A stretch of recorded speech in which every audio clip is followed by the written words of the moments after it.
Welcome to Bible Fiber, where we are encountering the textures and shades of the prophetic tapestry in a year-long study of the 12 minor prophets, one prophet each month.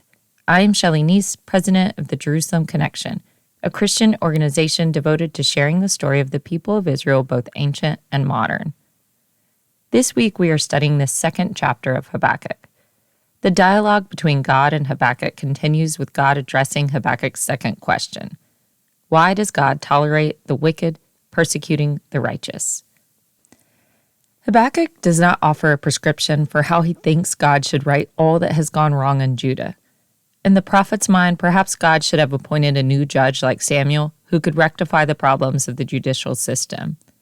Or perhaps Judah needed a warrior king like David to bring peace to Jerusalem. Or they needed a reformer like Josiah who would rid the nation of idolatry. Instead, God told the prophet he was raising up the Babylonians as the instrument of his judgment. The answer tormented Habakkuk. Like the other prophets, he saw the futility behind the endless cycles of violence. In his day, Egypt, Assyria, and Babylon were in a constant power struggle.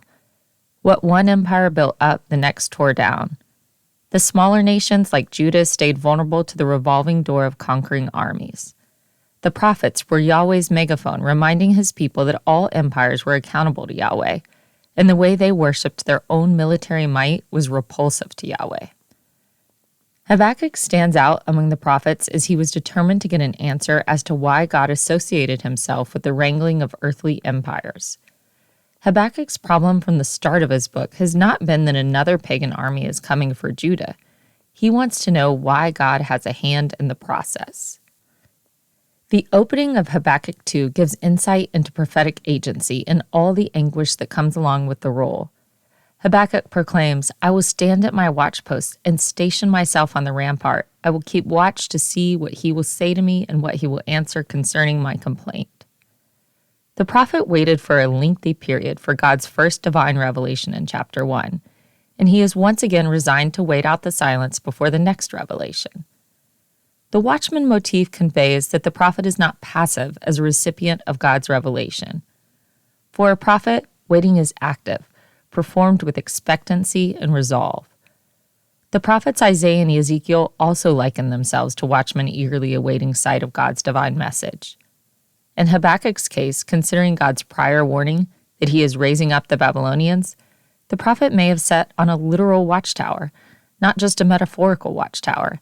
He is both waiting on an answer from God and looking out for the approach of the Babylonian army. When Yahweh breaks the silence, he commands Habakkuk to write down the divine revelation, a vision for the appointed time, and make it plain on tablets. This command, associating a prophet with the act of writing, is confirmation to us as believers that the transmission of God's word was a carefully guarded practice. Remember, Nahum is the only prophetic book that introduced itself as a book. The other books in the 12 make little reference to the business of documenting their prophecies.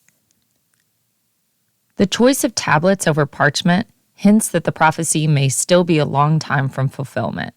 The more durable material was necessary if it was to survive until the fulfillment of the prophecy. Interestingly, tablets is plural, so perhaps God asked the prophet to make duplicates. While the entire book is an intimate dialogue between God and Habakkuk, the job of the prophet is to share oracles publicly as well. Commentaries differ about what is meant by make it plain. One thought is that God told Habakkuk to make the lettering legible, suggesting that the tablets were displayed like messenger boards for passers-by. Alternatively, the instructions pertain to the preservation of the tablets, so that clear documentation of the prophecy would help future generations. A day was coming in the Second Temple period that prophecy would stop, and all that would be left for those living through the occupation of the Greeks and Romans were the writings from the prophets who endured previous empires. Yahweh's reply to Habakkuk focuses on why Babylon deserves God's judgment, starting with verse 6 and going to verse 20. These are woe oracles, meaning they open with woe, which is sometimes translated as oi or alas. In general, the woe oracle was a type of speech formula used frequently in the prophets. In most cases, woe oracles were delivered as cautions or warnings to Judah or her neighbors. In Habakkuk, the woe oracles are delivered in a vision. They are meant to assure Habakkuk that God sees the wickedness of the Babylonians. He is not ignoring their sin, even if in the near term he will use them to punish the rebellious in Judah. In the series of 5 woe oracles, God describes Babylon as nothing less than death personified. Like death, they never have enough. In describing the insatiable appetite of Babylon, God says, "They gather all nations for themselves and collect all peoples as their own." In the vision, it is the victims of Babylon's aggressive expansion that taunt the empire with mocking riddles. Until this point, the subjugated nations have been silent. Now they find their voice even if Babylon has not yet fallen. Its demise is certain enough that they feel secure in pushing back on their oppressor. In the first taunt, the victims accuse Babylon of building their empire with ill-gotten gains. Babylon sought self-glorification through its grand building projects, but the foundations of the empire were built on greed and bloodshed. Prisoners of war were conscripted for the labor, and the spoils of their campaigns funded the city's beautification. In Habakkuk, the victims are anonymous. We are not told which nations are speaking out against Babylon. But we do know that one day, in the not-distant future, it will be Jerusalem's gold and treasures that will be melted down and paraded back to Babylon to fill her coffers. And it will be Jerusalem's elite who are carried off to live in exile and forced into servitude. Those exiles will read the woe oracles of Habakkuk and hear their own voices in the words of the victims. In each woe oracle, Habakkuk turns the tables on Babylon. The nations that were once helplessly pillaged by Babylon will become the empire's creditors. The creditors will rise up and demand reparations and repayment for all that Babylon stole. Habakkuk warns, "Because you have plundered many nations, all that survive of the people shall plunder you."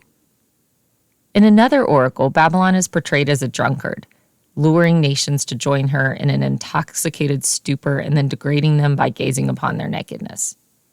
We know from reliefs found in the ancient Near East that captives of conquering armies were often paraded naked as a way of further disgracing the enemy. The job of the prophet is to soberly reflect on the madness that he is witnessing in the world and seek Yahweh's explanations. Drunkenness is a fitting image to describe the Babylonians' uncontrolled pursuits. Recall the story of Noah and God's punishment of Ham when he did not act more respectfully to cover the nakedness of his drunken father. Just as God cursed Ham for his immorality, the lewdness of the Babylonians is not unnoticed. The final cup they drink will be Yahweh's cup of wrath. Habakkuk warns that the Babylonians will one day be shamed, just as they have shamed others. The victims taunt, "You will be sated with contempt instead of glory. Drink, you yourself, and stagger." That is the NRSV translation. The NIV reads, "Now it is your turn. Drink, and let your nakedness be exposed." The Hebrew text, however, is much more direct, best reflected in the ESV.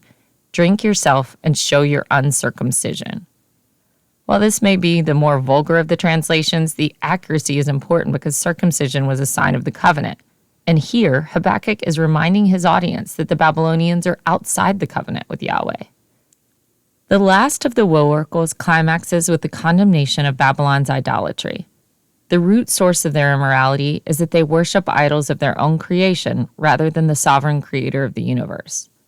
Habakkuk drips with sarcasm when he calls out pagans who worship idols made from their own hands.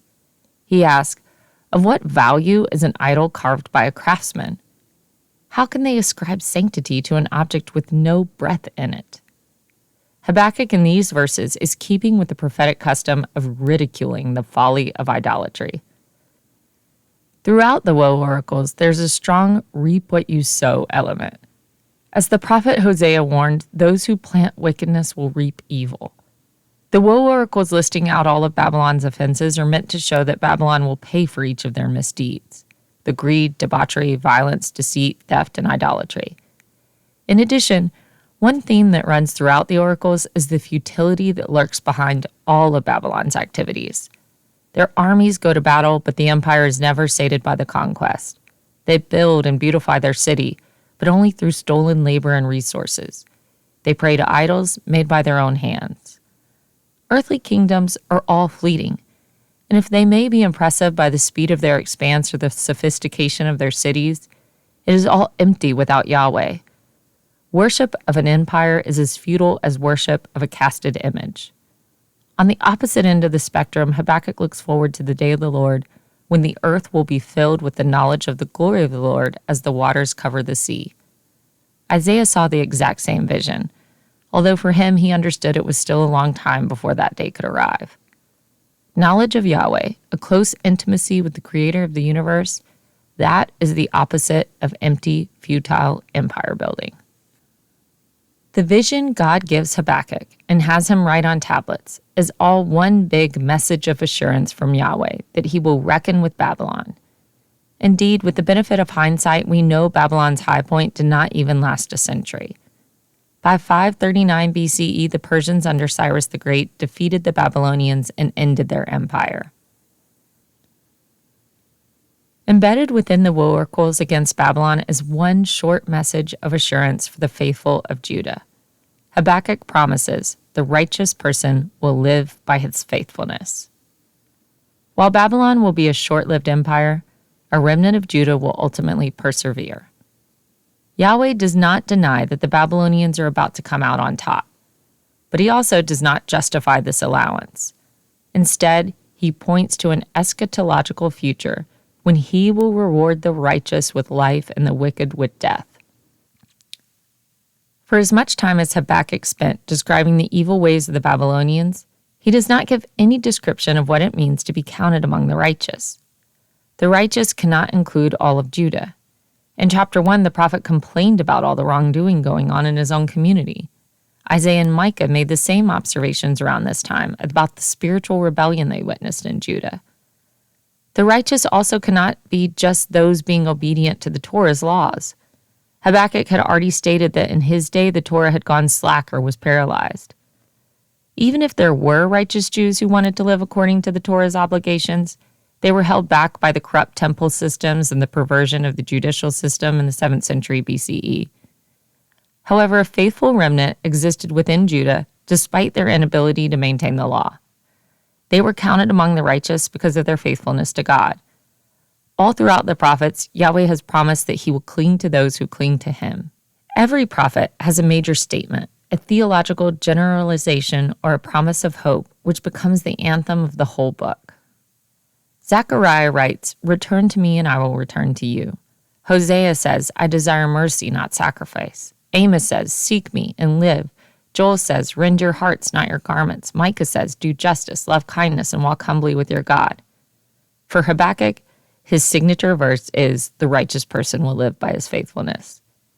Even though it is stated parenthetically, this short message of hope became the Habakkuk verse held most high in both Jewish and Christian traditions. According to Jewish tradition, as recorded in the Babylonian Talmud, Habakkuk's verse is a summary of all 613 laws in the Torah. In the New Testament, the Apostle Paul repurposed Habakkuk's promise as the hinge for his entire message.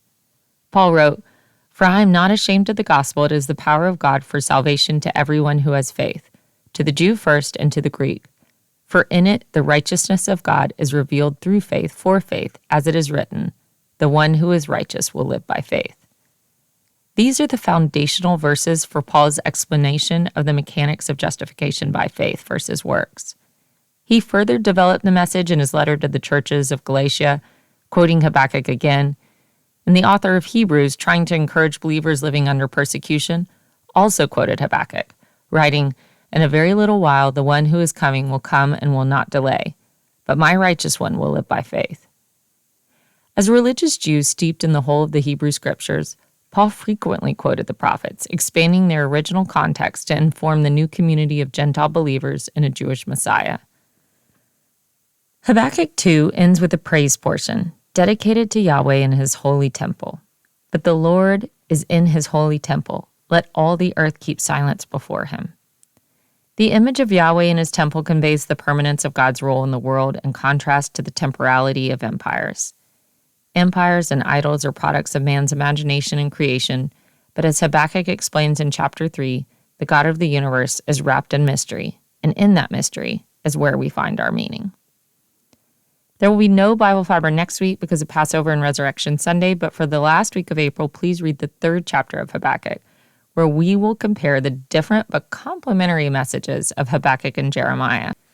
Thank you for listening, and please continue to participate in this Bible reading challenge. For all of the biblical references each week, please see the show transcript on our blog or by signing up for our emails at thejerusalemconnection.us. I don't say all the references in the podcast, but they are all in the transcript. Send me a message, I'll respond. Bible Fiber is available on YouTube or wherever you listen to your podcast. Shabbat Shalom.